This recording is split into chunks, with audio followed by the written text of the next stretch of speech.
Hey everyone, welcome back to Real Talk Podcast. And in this episode, we're going to talk about how to fall in love with yourself, psychology of self love, and everything. So, here I am, Dominic, and we have Tina here. Hi guys. So, Tina, this is, I think, it's a very important topic for everyone. Yes. Every individual should know it. It's like, even like, it's a basic thing to do to have a happy life. So, what is your understanding of self love beyond spa days and self care things? But that's what people think when they're self care. They're like, "Oh, I want to have my spa day or like do these stuff." But self care is more than just physical; it's also internal. That's what I feel. I agree. I think self love is every day. Loving yourself every day. Loving yourself when you are abusive to yourself. When you look in the mirror and Body dysmorphia. Shut up. Yes, I have body dysmorphia. But it's in those moments self love comes the hardest, but it's most important in those moments when you look in the mirror and all of those internalized behaviors from being mocked when you're a child, to work through them, to love yourself through them. When you look in the mirror and you gain weight, and instead of hating yourself, to work with that feeling of judgment, to find ways to love yourself despite those things, to accept that those are internalized stuff and to work on them, and to say to yourself, hey, yes, we've gained weight. Why have we gained weight? Is it because we're stressed? Is it because we've been going through a lot and we've been using some, unhealthy ways to cope, like overeating or not sleeping enough or not taking care of ourselves enough? It's taking care of yourself every day. It's choosing to eat in a way that's healthy and it's not starving and it's not overeating. It's taking care of our home. It's taking care of our sleeping pattern. It's taking care of our stress levels and recognizing that today maybe it's a day where we need to take it easier, or this month might be a month that we need to take it easier and lean more towards self care stuff like reading a book or watching a movie or sleeping more because we know we're going to have a lot more exhausting stuff during the day. It's loving yourself every day through those things. It's doing some more meditation, be that guided or unguided meditation, doing some more yoga if we need that, doing some more like physically exercises like going to the gym if we need that more. Um, Speaking to family members that are unhealthy towards us less because we know that that's not healthy for us and our mental health. Speaking and seeing our friends more or less if it's taking too much of our day. It's just working with yourself, which might be different things every day. But to love yourself is to recognize that those things might have an impact on you, and instead of ignoring it to the point where, oh my god, I'm so tired and I've gained weight, and or I've lost weight and I've had you get to the point where you have a mental breakdown. Instead of doing that and ignoring your needs, working with your needs, recognizing what impact certain things might have on your mental state and working with that rather than trying to overwork yourself and be everything the best all the time because you can't.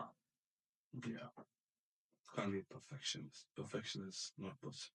Oh, it's exhausting. Yeah, it's like From personal experience, it's exhausting to try to be yeah, everything. being perfectionist. Like if someone says they want to be a perfectionist, it's means they are very obsessed about that. This is not good. I don't think so. It's good because I was also one of them. Want to be perfect in everything, but you can't be perfect in everything. It's not possible. Yeah, think about it Because like there's always this. going to be like a balance. Like there's one thing I think I had a conversation with someone yesterday. Existence of life. What's the purpose of life? Sort of. Because I felt so. I was so. I'm not sure whether you heard the news.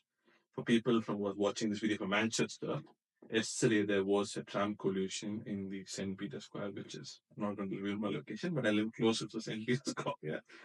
So there was a collision between a tram and a van, and during that collision, there was a 3-year-old kid died.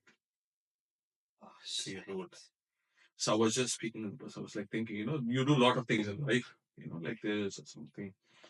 Work hard or like, oh, I want to make money, this and that. But when you realize, these type of things, no matter how much you make money, it can never repair it. No. So, what is your life purpose of life, existence, how it feels, and so on. So it actually made me question a lot of things. So I think self love is where you just feel like happiness, peace, trying to, these things. To be honest, if I think this kind of things would just happen, just imagine parents. I just can't imagine how they'll feel. I can't imagine as well. Like how they feel, how they that's going to be like a trauma, and they have to feel what they go through. Yeah.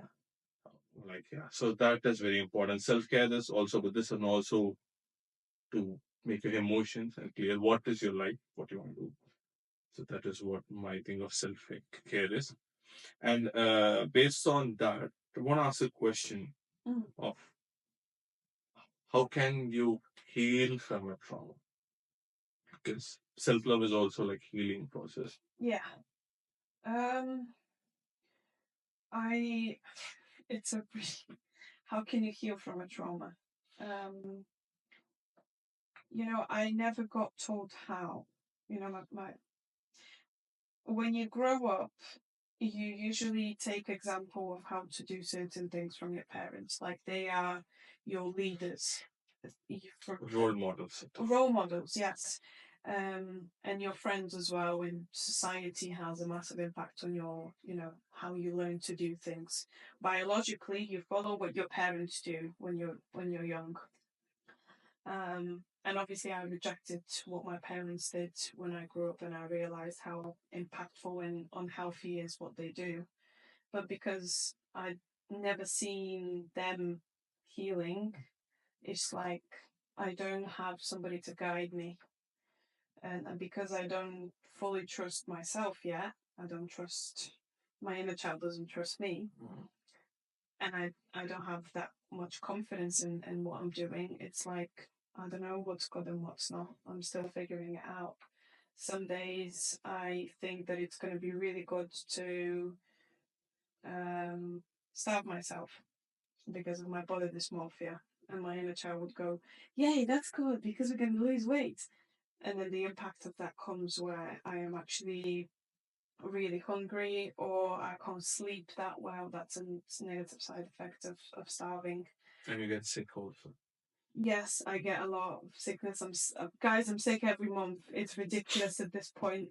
Um, so then I need to build that trust with my inner child again and say to her, I'm sorry for starving you. I'm sorry for leaving you in that position. And we felt good only because we were losing weight, but that's because we internalized that we're not pretty unless we're slim. And it's working with yourself every day and finding every day that something that you're doing is not good. Apologizing to your inner child and building trust again.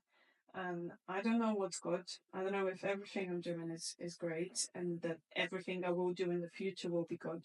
I think I'm going to make a lot more mistakes, but I don't have a role model. I don't have anybody to kind of like follow on what they've done because nobody is me. Even if my parents were healthy, yes, they would have helped me to have a self confidence to make mistakes and learn from them.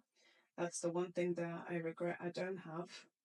Because if you have parents that allow you to make mistakes and show you that it's okay to make mistakes, because that's the only way you'll learn, that's the only way you'll grow. It's okay to make them, then I won't judge myself when I make mistakes. And a lot of people do. A lot of people think, oh my God, I'm going to make a mistake. I can't. I need to just know. How the hell would you know if you don't make the mistake? Yeah. You won't learn otherwise. You need to fuck up to figure out how to do it better next time. That's the only way you grow. So I regret I don't have that because I feel terrified making mistakes. Like how would make you feel? What would others think of you? Yeah, because when I was making mistakes, my parents would judge me. My parents would say, "How dare you?" or this or that, or the next thing, or make fun of me. I had a lot of people that made fun of me when I made mistakes, and And it's kind of sad. It still happens a lot in school. If you see, children would make mistakes, so they'll say the wrong thing, and then their peers would make fun of them and scrutinize them for it. And that's the one thing I feel, growing up in Bulgaria, people would make a lot of fun of you when you grow up in a generation of Soviet Union. It's still kind of impact on people's minds where everybody will look at what other people do, and they would discuss other people. They will discuss their mistakes. They will discuss how ridiculous it is that they do this or they do that or they do the next thing, and that makes you feel like you have eyes on you the whole time, and you can't make a mistake. And it's a really stressful place to be in, to always be on your best behavior, because how can you be on your best behavior the whole time? You can't. So my answer really is, I don't know. I'm figuring it out every day.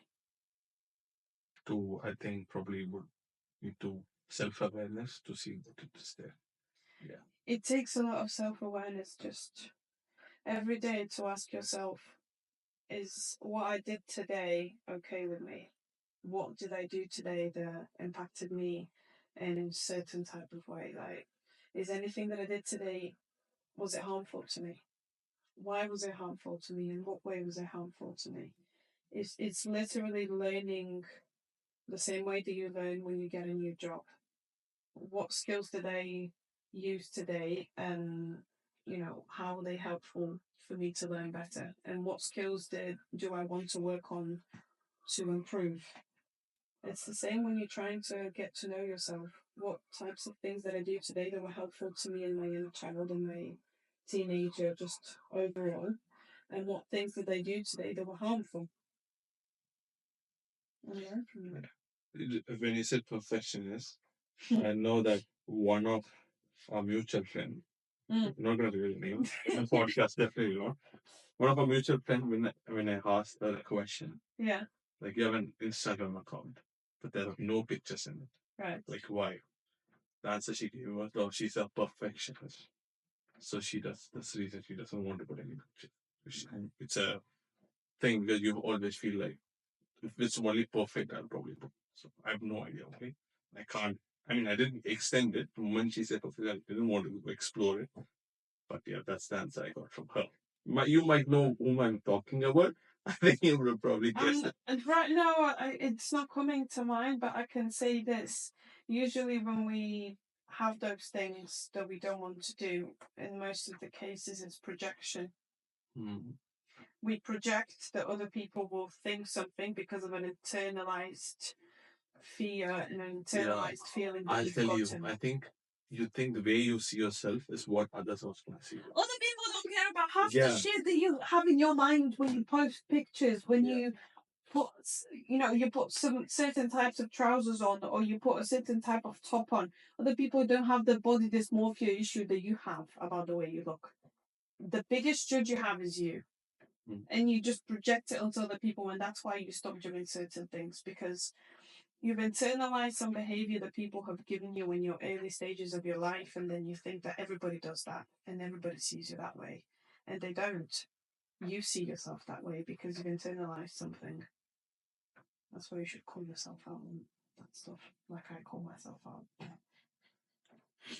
So, the second part of this is overcoming negative patterns in terms of obviously, dating as well. Yeah.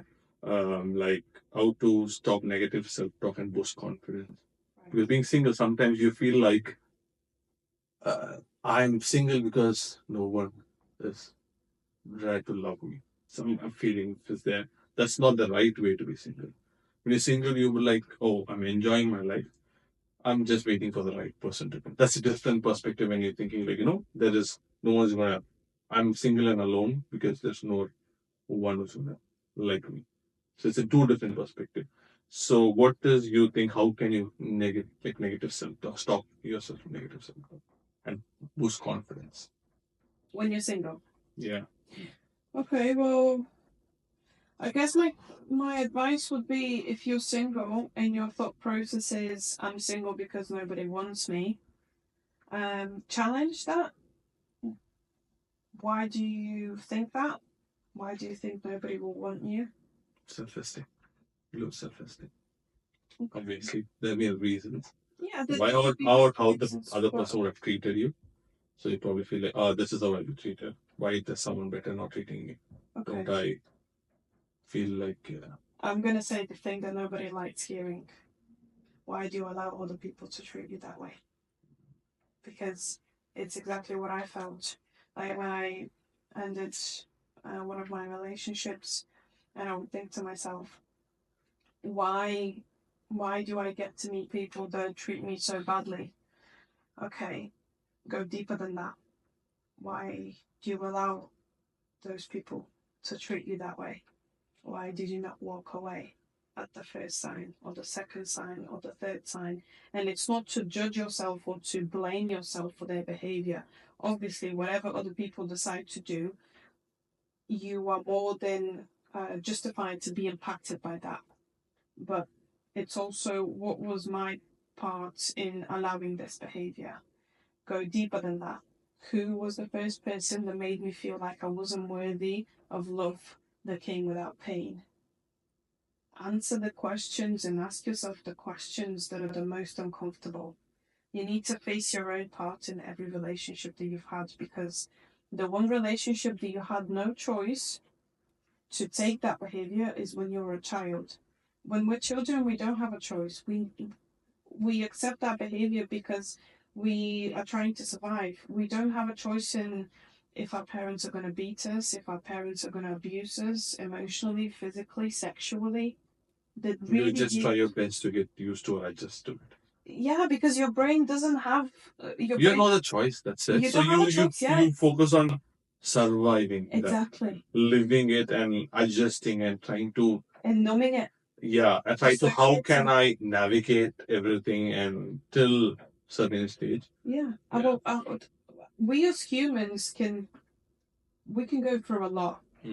It doesn't mean that we have to. It doesn't mean that it was right. It doesn't mean that it was good enough. It doesn't mean that it was okay. The hardest thing to do once you go out of it, grow out of that, life and those people that have harmed you, that were supposed to keep you safe, that was supposed to be the safe space for you, that was supposed to be the space for you to grow and learn, is, unlearning those patterns, unlearning that behavior that you now have internalized and are giving yourself. Like when I starve myself, when I don't allow myself to wear certain clothes because I've gained weight. Black. When I choose to wear black. So if you notice Tina wearing black in every podcast, it's probably the reason of she thinks like black makes you look leaner. So I'm wearing white. If it makes me look bigger, it's because I'm wearing white. It's not because I'm big. Okay. Yes. But actually I'm big. It's when you grow up with that thought, and unless you are slim, you don't deserve love. Unless you are slim, you don't deserve to have friends. You don't deserve to be hugged. You don't deserve to somebody to say that they love you, or to listen to you, or to eat, or to exist. When you grow up with that belief, it's really hard to allow yourselves, I don't know, to gain a few pounds, or to be okay that you've gained a few pounds because you've had a stressful time, and it's really, really hard, because I am 24 years old, but internally, sometimes I'm 8, sometimes I'm 6, other times I'm teenage-like and I'm 14, and I was systematically denied the opportunity to be my age. And at the same time, I was told that I have to take care of my parents at an age that I was just trying to figure out myself. So I don't know who I am because of not having the space to figure out that. And a lot of people are probably going through similar things. Maybe not about body dysmorphia, it might be about the way that they look, or it could be about their career, or it could be about X, Y, and Z. And it's just, you have to give yourself grace, because you're doing something that nobody else has done in your family. And it's good.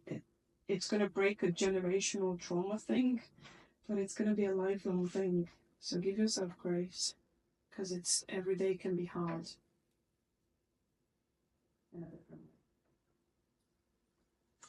Yeah, I think it's. Yeah, I think sometimes people don't understand, and it's like, as a kid, whatever they do to you, it's stupid. I think how they treat you when you're kids. They don't understand. They just accept. Yeah. I mean, among kids, when a kid bullies a kid, I would probably say, I mean, obviously there are also kids, so we don't know. Probably would have to blame the parents or blame the how the culture is, because sometimes in terms of culture itself, if a person is fat or they consider unattractive and kids are not born nasty. Yeah. Kids are not born with those beliefs. Not usually, they always have learned it somewhere. And when you're young, you're impressionable. So if you see bigger kids making fun of younger ones, you learn that behavior. The child's brain works as, okay, so when I make fun, I get love and acceptance, because you can see their friends laughing. You can see their friends approving of that behavior. And that a child's brain very quickly learns, okay, so if I do this, I get acceptance and I get love and I get appreciation, and I feel safe. And when I don't do that, then I don't get acceptance. I feel scared. I feel alone. So they choose the path that will get them the most acceptance. And they're learning not just from their peers, they're learning from their parents. Yeah. Yeah, that's what I think. I said it in a previous podcast or something, where there are kids who behaves to others the way the parents behave to them. Yeah. So the parents were bullying and abusive to the kids have to let it out. So they'll probably target someone in the school or something to, make themselves feel good. Somebody safe. Yeah. That's why bullies never choose to bully people that are on the same level. They choose people that are obviously, either younger or slimmer or whatever it is, because those bullies have been bullied by their fathers or their mothers. And again, mothers and fathers are not going to choose. Like, there was a system around bullying that I remember seeing how your boss is taking out some type of anger on you. There's a cycle, and then yes, and then the dad takes it out on the mother takes it out on the child takes it out on the dog. And the reason why the boss has taken it out on the employee is because at home somebody is taking it out on him.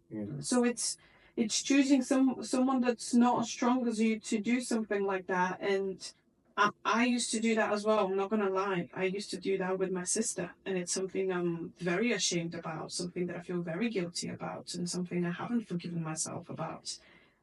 And it's something I really, really want to stop doing in terms of that type of generational trauma, just a part of it, because deal with your own shit. Ask for help. Come with the feeling of vulnerability that something is going on for you, so that you're not doing that to another human being.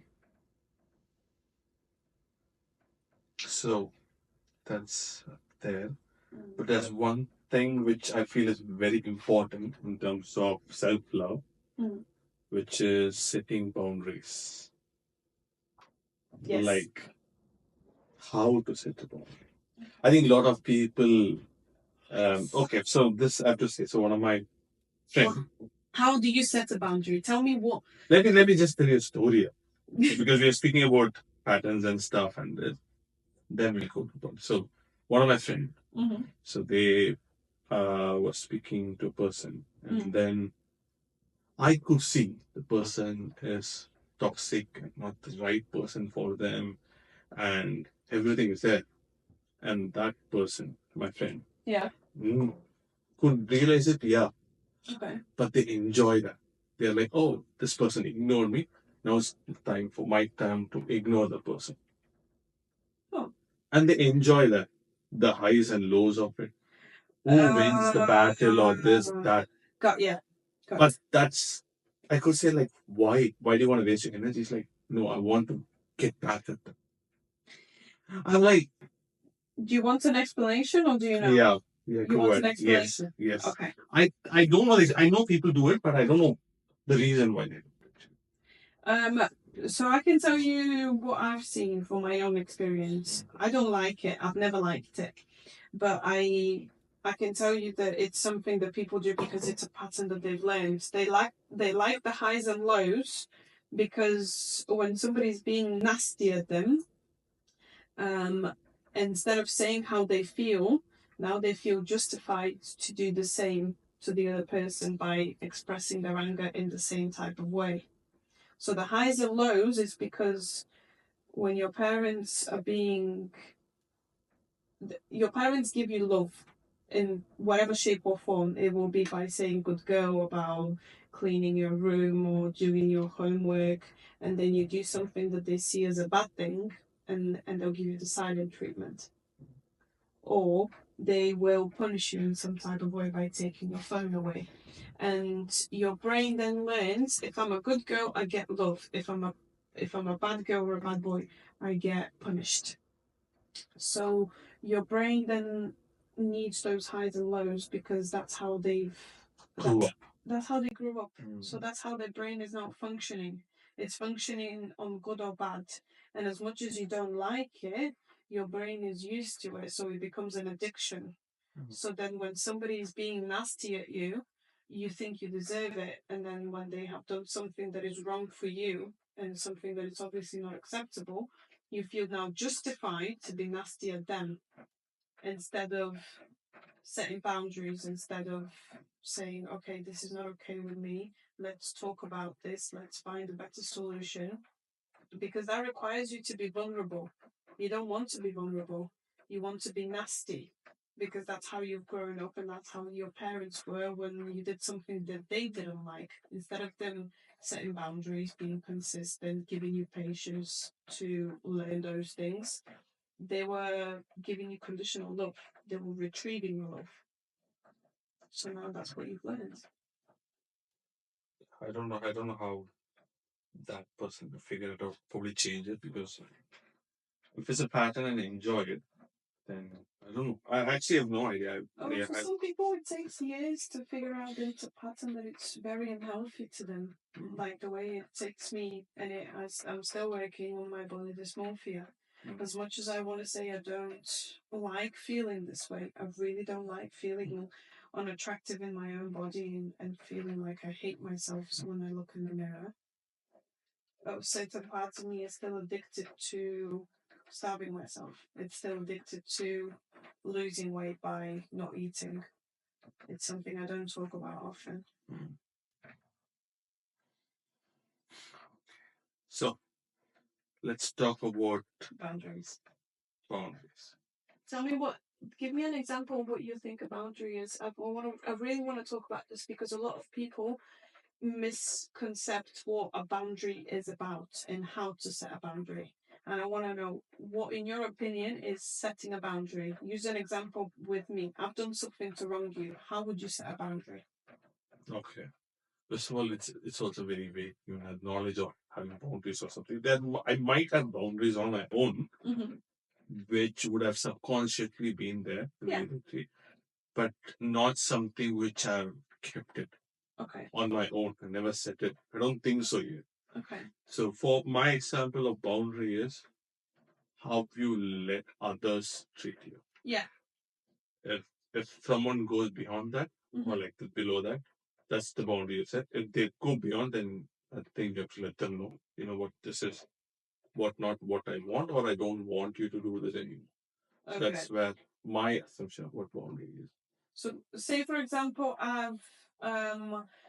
we've gotten into a conversation and you've said something that has triggered me, and I've started shouting at you and calling you names, and obviously that's above your boundary. Yeah.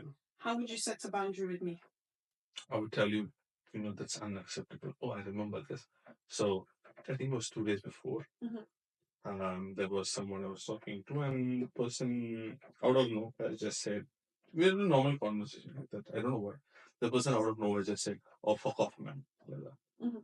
Okay. maybe they say a normal way or whatever. I don't know because it's a text message. I was just thinking, so it was like, okay, maybe they should just ignore it and not tell them or something. Or this, then I did tell them. What did you say? I just said, don't you dare speak to me like that. That's it. Okay. That's To what I you, said. that's a boundary.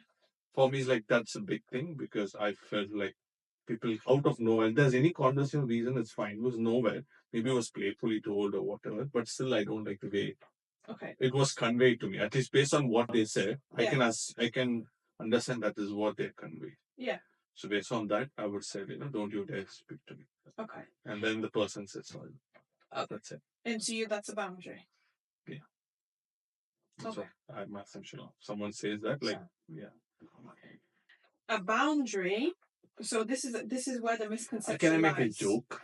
Because in cricket, there is if you hit 4 runs, it's called a boundary. Just for audiences.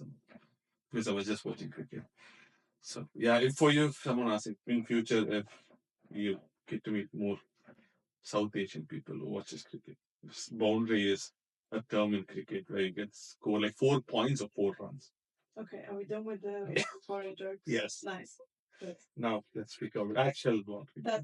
That's where the most with most people the misconception of a boundary lies, and especially with the amount of psychological stuff that is coming out on TikTok, Instagram, Reels, everything. Let's get this straight. A boundary has everything to do with you and nothing to do with the other person. I'll give you an example. Somebody swears at me. I have a serious boundary around people swearing at me and people raising their voice at me. Should you decide to swear at me and raise your voice at me, and that is exceeding what my boundary is, what I will do, that has nothing to do with you and everything to do with me, whoever you are, my boyfriend, my girlfriend, whoever the person is, I have that boundary as well. My boyfriend, my girlfriend, my friend, my colleague, person that I've just met, doesn't matter. What I will say is, I am uncomfortable and unwilling to continue this conversation until you lower your voice and you stop swearing at me. That's it. Isn't that exactly what I said? No. Mine was rude. It's not about the rudeness. You are telling somebody else to do something that has to do with the other person. You are asking someone else to keep your boundary. I am not expecting that person will keep my boundary. I'm doing it for me.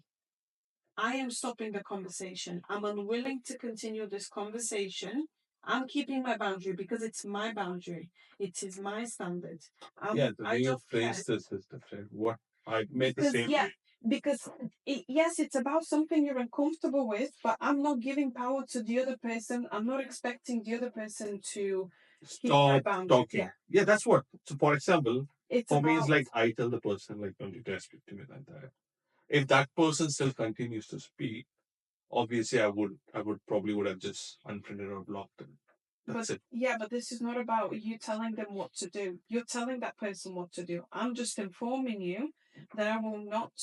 This is where the misconception I will not lies. tolerate. I will not tolerate being spoken to this way, and we can continue this conversation after you have calmed down, because it's nothing to do with them. It's to do with your boundary, and you are the one that has to keep it. The same way that if somebody is harmful to you, yes, you can be impacted and they can apologize about the impact of their actions. In most cases, it's not maliciously done, but it's about you keeping that boundary. You are the person that protects you. You can't expect that other people are going to think of you the whole time, because you can't think of other people's emotions. They are not in your mind and you are not in theirs. You are the first person that has to protect you. That's why a boundary is just about you controlling what you accepting or not accepting a certain type of behavior. I think at that moment I was like, I didn't like it a lot more than normally. Okay. Yeah. So it depends on. Obviously, I can't keep the same emotion. Also. No, you can't. Yeah. So if it was some other time, I would have probably reacted like, "Why are you saying that?" Also. I mean, Is there anything I did? Why do you have to say that? Also, I would have said. So it depends. At that moment, I felt like, I'll say. In relationships, you're always going to get people that get emotional. So when someone says something in an emotional state, it's not going to land the same way, because it's going to come from a place of hurt. Like, me and my sister will have conversations, and sometimes I'll say something and she'll go, I'm unwilling to have this conversation until you lower your voice. I can hear that you are obviously affected, but I can't have a conversation with you in the state. Straight away, I'm like, oh, okay, I'm feeling hurt. I'm sorry for raising my voice. Actually, what I wanted to say is, I'm feeling hurt by something that you've done. Can we talk about this? She goes, of course we can, because you've lowered your voice. So now it's okay. Let's talk about how you feel. And then obviously I'll apologize, and then we'll talk about it. And sometimes it'll be the other way around, but it's always about you keeping your own boundary. She kept her boundary, so because she's not telling me you're being awful, you're being nasty, you're being rude to me, she's not blaming me. She's telling me, I'm uncomfortable with this. I can't continue this because I'm uncomfortable with your voice, and it's not something that aligns with my boundaries. I'll go, oh, okay, I'm not feeling blamed. She's not blaming me about anything. She's not telling me I'm awful. She's just Yeah, I get that yeah. part. I get that part, because then it's the most, this is the most, not nicest way, probably the most, how to put it down, the way where you can actually convey the message properly with mutual respect. Exactly, it's not about attacking. But again, I do that also, but you can't always keep that level-headed. It's not easy. No, it's very hard, actually. Yeah. Especially when she comes to me and she's like, you've done this and I'm feeling really hurt and I'm really angry at you. And I go, listen, I hear that you're in pain. I can hear this is very difficult for you. The hardest thing to do it is when you have a different perspective of a situation. So you have the perspective of the situation where you're hurt, and you've had impact on her, but she's coming at you, and she's not coming at you, but she's coming to you and she's saying, I'm feeling really in a lot of pain and it feels this way to me. It's just to make the distinction between, I know that this is their truth, I know that this is their pain, but my reality of the situation was different. But I'm going to wait for her to share her reality of the situation, for me to take accountability for my part in her and how I've impacted her, and then we can talk about my part. It's so hard in that situation to not say, yeah, but this is not how it was to me, because it's not about you, it's about them first. You need to listen them out and hear them out, take accountability, and when they've calmed down, then you can talk about your part as well. It's so you're just teaching difficult. us conflict resolution. It's so fucking difficult, man. Yeah, you need to be very open-minded. Yeah. Very open to be like, I've also would have made it. You would have an open mind that, what, maybe I also made a fault. It's also on my side also. It's You need to be like trusting. accountable. That's what. Yeah. It's very hard to Be accountable when it's not. with the narcissism, that's no way possible. It's trusting that person will also, be able to do the same. And when you've grown up with people that are not able to do that, it's very hard to trust again and to be able to do it. It's really hard. But the problem here is, if you put that effort to convey that message in that you are speaking the tone of that way, but other person could not match it, I think after some time you're like, what, I can't do that also. You can't always be the only person who does that. No. It's very hard. That's the thing. That's another thing, guys. If you were doing all of this work and you were researching methods and you're researching ways to talk to your partner or talk to your friends this way, and I know this is more, now we're talking more about it in terms of being single, but even with your friends, if you always researching ways how to talk better to your friends, but your friends are not wanting to do that stuff, it's the same as if you're with a partner. If they're not matching your energy and they're not matching your standard, as comfortable this is, they're not somebody that you can grow with. And you deserve to surround yourself with people that you can grow with, people that will inspire you, people that can match your energy and your values. Because if you're not, for as long as they have been your friends, it doesn't matter. They're obviously keeping you they're not able to match your energy. So how can you stay close to them? How can you continue building on that friendship if they're not able to do it and they don't have interest in doing it? You know, it's choose yourself. Yeah. So now we are at the tail end of the episode. Yes. I just want to ask you like one thing. Mm. What you do to show yourself love?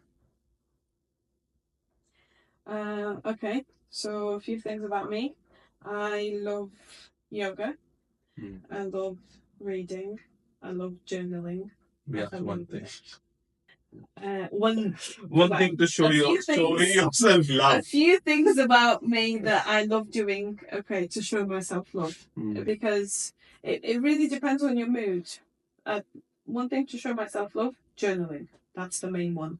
I started even doing it, you know, it doesn't matter where I am. I just sometimes, even when I'm at work and I'm on my break or whatever is going on, when I'm at work, I would just journal, just have my journal out and whatever's going on in my head, because I'm a perfectionist and I'm an overthinker. I found that when I put it on paper, it really helps me calm down, and that's my way of showing myself love instead of leaving everything to go in my brain, which gives me a lot of anxiety and I just can't turn off my brain. That really helps. Yoga, that's another thing that helps. You know, people have different personalities. One day I'll have one personality, another day I'll have different personality. That's because today I'm 8 years old. Tomorrow I'm gonna be 10 or 12. You know, it just depends. The other day after that I'm gonna be 16, swearing up and down the whole place. Part of being a woman as well. People are different, behave differently to different people. But Exactly. that's based on your comfort level and how you feel. Yeah. So yeah, I get it. I would probably treat myself with a chicken biryani. If I really want to be like feel so good, I'll probably have my best food, like food to have feel like, you know what, like I like to make myself feel good. I'll probably have it. Food is a big one, you know. Sometimes I really want to feel like I'm 10 and I'll make my mom's chicken soup. Just like chicken, and they don't have them here, they're called fide. It's like noodles, but really, really thin, but they don't have it here, so I have to make It's like vermicelli or no? No, because that's rice noodles more like. Okay. But anyway, it's chicken soup with potatoes and veggies and obviously chicken, and noodles. And sometimes when I really want to feel like you know, my mom is taking care of me, I will do that for my inner child. Like my inner child is feeling 8, and I feel like all I want to do today is eat warm, nice chicken soup, and I will do that. And it's one of the best compliments I've ever gotten about my chicken soup is by my sister. One of the first times I made it, it's gonna make me cry. I don't know why, but I made it and I had to go to work. I was on a night shift, and well, my sister's fiance. Believe that part, huh? Yeah. My sister's fiance was at home, and I asked him to actually take a video of her reaction because it was the first time that I made the soup. That she was gonna try it, and she tried it, and I remember her reaction. I can't erase it from my head. She just went, "Ah, it tastes like home." It's just, it's nostalgia. Yeah, and it's the little things like this that really warms your heart sometimes. That makes you feel, I don't know, happy. Yeah.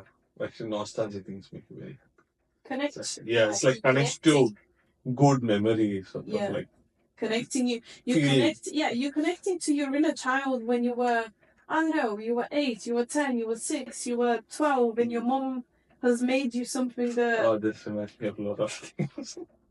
Yeah, go ahead. Exactly. It's just it's really nice sometimes, and sometimes you guys might feel that you want to do something that connects you to your teenager, like you want to smash a pillow, like the way you felt you wanted to smash a pillow when you were a teenager and you felt unheard and they sent you to your room. Or sometimes you want to do something that made you feel like you were 8 and you were sick and your mom made you your favorite soup and, you know, gave you a cup of tea, and you do the same thing for yourself without being ill. You feel sad, and that's what makes you feel loved in that moment. This reminds me, as a kid, now I've not done it for years. So as a kid, I used to have like toys, Right. Like superhero toys there, huh? Okay. I like, I'm not sure there was like this wrestling, where people like this WWE like this. So, Okay. so I use the toys and I play matches. And I remember I asked my father to actually create like a ring, Yeah. like a wrestling ring sort of. So we used like a cardboard box, put pencils on all corners, put a thread, and I made it. So it's like now it's just like I used to enjoy it. That's Like just like me creating a storyline of fights and stuff. So yeah, That's very cute. yeah, it reminds me. It's been so long. Oh my god, it's been 20 years ago. Also. So we are at the end of a podcast, and I think it was a very long one, very hard one actually. Yeah. Which I think I personally enjoyed it. I hope you enjoyed it too. So guys, like, what is the one thing you have recently done yourself to show love? Just put those in comments. You must be broke up or like single or you're enjoying life. Not like you would have been single or something for long, and that's something where whenever you feel low, you want to show love to yourself. So, what is one thing you normally do? So, just put down in comments. And yeah, and one more thing which I would say is, if you ever feel low, write a love letter to yourself. Let's say, what, put good things about what you feel and what are the things you have heard from others, like all the compliments. But sometimes, um, one thing which I really recently noticed is I didn't realize that I'm actually a confident person, but I've heard so many times people say, "You're very confident," or "How are you confident?" But I never felt myself I'm a confident person. So that is something you need to write yourself what you're actually a very confident person. So, Or if a love letter is too big of a thing. My sister told me to do something with somebody with low self confidence. Writing a love letter seems too big for me. So she said, list 3 to 5 things that you like about yourself. So let's call them 5. Like or love. And only 3 of them can be about your physical appearance. 2 of them have to be about your personality. And do that until the list gets bigger and bigger. yes. Yeah, there is also I think, journaling prompts or things are there. In Canva, I'm not sure people use this. In Canva, they have like proper journal which you can print and write also. It does like, what are you grateful for today? It's like monthly, year also. It's like a lot of lists. So I you can used to actually do that every day, like it was journal 3 things. I was supposed to do it for this year, but I haven't. I still have it in my iPad from journal. I think I did for 3, 4 days, but I stopped. Because after some time, I actually couldn't find what I'm grateful for, to be honest. Oh, that's interesting. Yes. Okay, therapy Yeah, session. that's done. So, anyways, thank you guys for watching, and we'll see you again in next episode, which we are not sure what we're going to talk about, but something interesting. Because right now, this February month, we've decided to focus on Valentine's, everything, relationship, and everything. So, I think all these 4 episodes would be useful for you guys to understand about everything. I would probably say in terms of dating, most of the things we would cover our experiences. So I would ask you guys to watch the other episodes if you haven't watched. And we will see you in a new interesting topic and episode in the next week. And even we are not sure what it is. So it's a surprise for us. But we'll come up with, if you guys have any suggestions also they could give us, Yeah, we would love that. Yeah, like any suggestions, like these topics you're gonna talk about would be nice. Because actually I think we have run out of topics.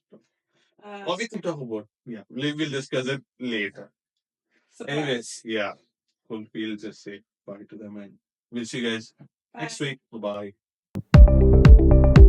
bye.